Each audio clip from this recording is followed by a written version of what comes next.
बिस्मिल्लाहिर्रहमानिर्रहीम।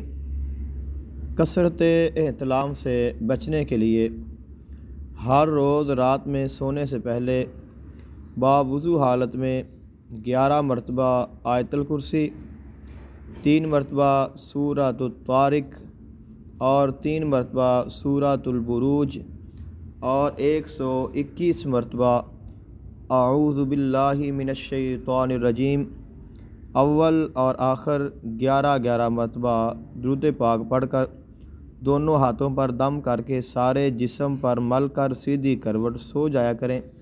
इंशाअल्लाह इसकी बरकत से आप एहतलाम की मरज़ से महफूज रहेंगे।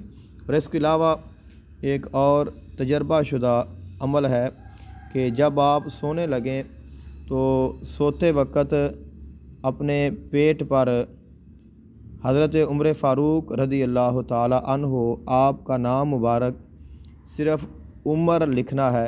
अपनी शहादत की उंगली के साथ, दाएं हाथ की शहादत की उंगली के साथ उमर लिखना है और इस अंदाज़ के साथ लिखना है कि उमर की जो मीम है वो आपकी नाफ पर आए। तो इस अंदाज़ के साथ आपने उमर लिखना है और जब आप लिख लें तो उसके बाद आपने कहना है हज़रत उमर फ़ारूक रज़ी अल्लाह ताला अन्हो। तो इसकी बरकत से आप एहतलाम के मरज़ से महफूज रहेंगे।